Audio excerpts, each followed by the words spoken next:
The images in the following program are highly sensitive and may be as disturbing to viewers as they were to us. However, we have to show the truth about animal cruelty.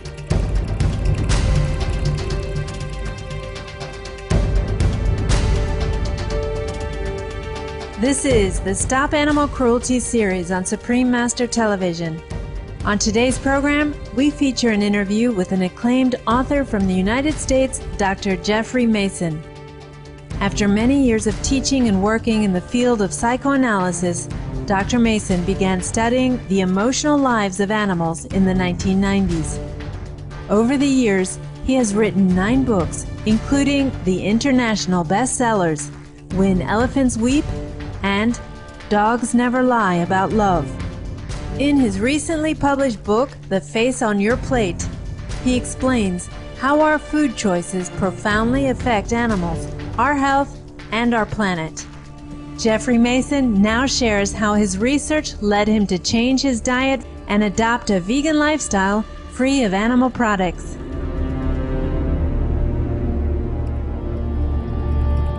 I think there are very good reasons to stop eating any animal product. I would go a bit further than vegetarianism, because I remember many years ago I met Cesar Chavez, wonderful man, and said to him that we had something in common. We were both vegetarians. And he said, "But do you eat eggs and milk?" And I said, "Sure." He said, "Well, you're causing more suffering by doing that than if you were to just eat meat." But it stayed in the back of my mind, and now I realize it's because he was visiting many of these farms where chickens are kept and ducks are kept.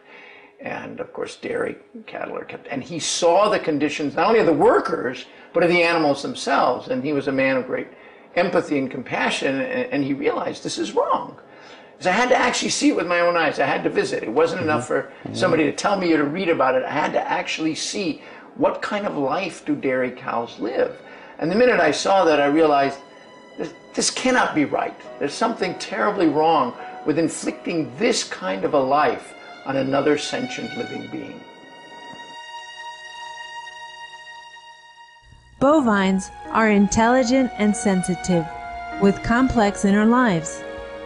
Confining a cow 24 hours a day, 7 days a week, in an extremely small, dark stall, forcibly keeping her pregnant for much of her life until she is slaughtered, and dragging away her baby calf when he or she is born, imposes unconscionable cruelty to this noble animal. Most of us simply don't want to know about the horrific conditions under which these animals live. People don't realize that when a calf is born in a dairy farm, she is immediately separated from her mother. She doesn't get to drink the milk that's meant for her. And you can hear them calling each other sometimes for weeks or even months. The male calves, what happens to them on a dairy farm? They're of no use.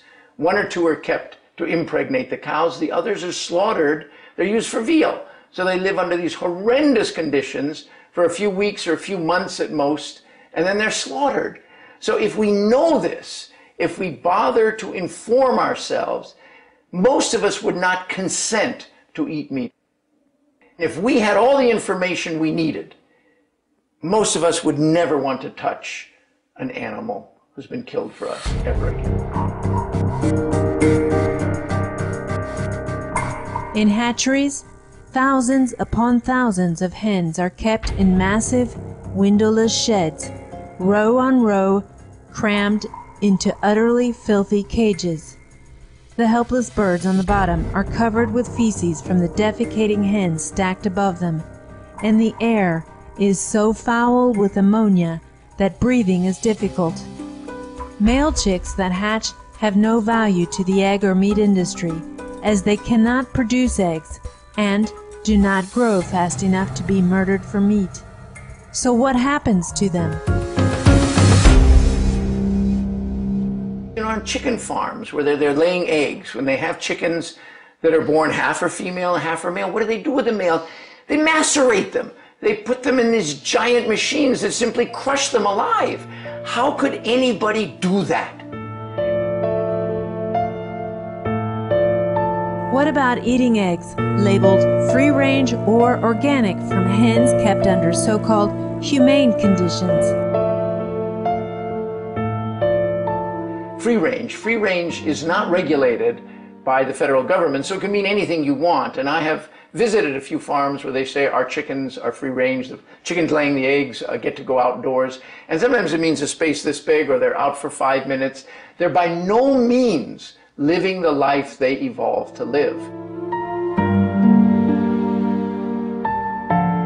Jeffrey Mason has noted a deep similarity between humans and animals in terms of their fear of death. I have recently come to believe that animals actually undergo a kind of trauma as their death approaches. The same trauma that humans would. The film's called Private Ryan.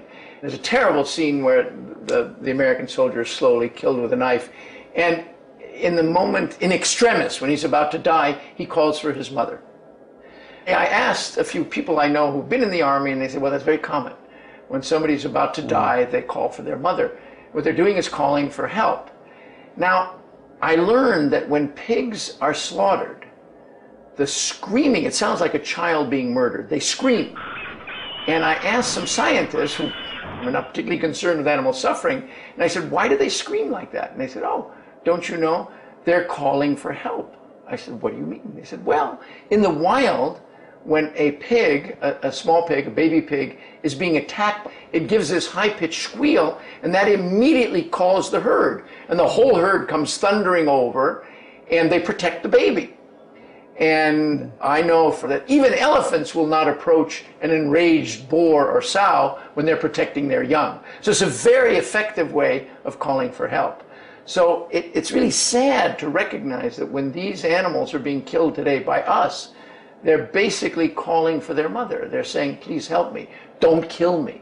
And when you realize that, I don't see how anybody of compassion could go ahead and just take their life.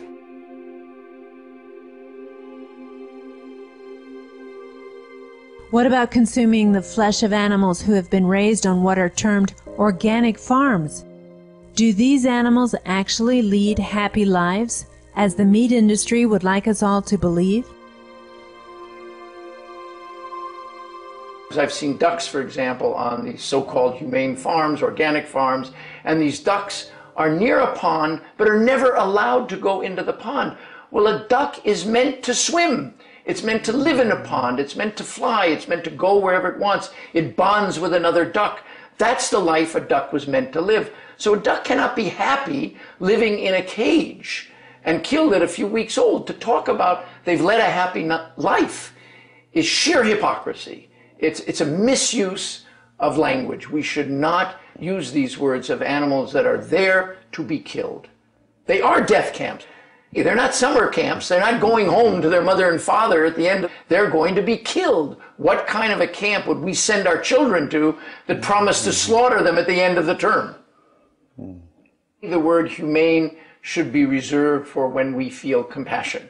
And when we feel compassion, we don't kill. And all of these animals that have been, quote, humanely raised are raised to be slaughtered. That, in my opinion, is not humane.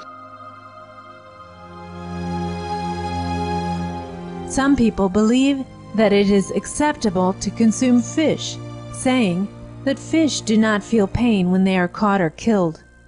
However, this view is rooted in ignorance and does not reflect the intense anguish experienced by these innocent beings when they are taken from the water.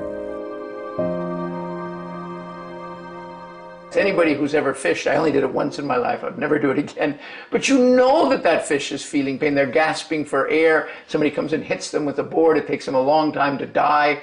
They're in agony.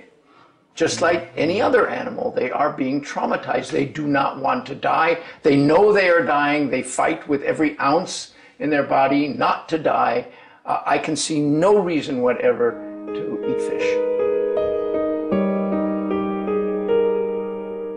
The meat industry not only causes unbearable suffering to farm animals, it also destroys the lives of our fellow human beings who kill these animals and thus constantly witness pain, death, and agony.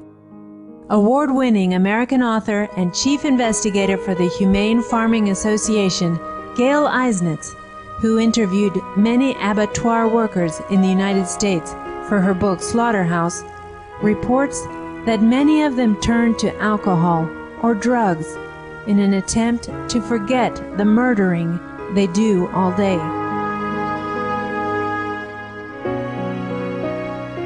Do you know what the turnover rate on these places is in a year? 100%. Nobody wants to do this. They do it because they have to make a living for a short time. And they pay them minimum wages and horrendous conditions. These men, doing it to provide food for their family, within a year they quit. They can't stand it. We as a species were not made to kill life to this extent. We're simply not evolved to do that. We are not meant to be beings who kill other beings. As more and more people come to fully understand the cruelty and oppression inherent in the way we treat most animals, Dr. Mason believes that society will change in the future and animals will be rightfully viewed as our equals. I'm absolutely convinced that people will look back and wonder, how could we have done this in exactly the same way that we talk about slavery or homophobia or sexism? How could we have been so blind? Many thanks, Dr. Jeffrey Mason, and all others who share their wisdom and help people to realize the barbarism and savagery of the animal agriculture industry. Through your courageous and diligent efforts, you are helping to create a world soon to come where all embrace the loving organic vegan diet and live in peace and harmony with animals. Be veg, go green to save the planet.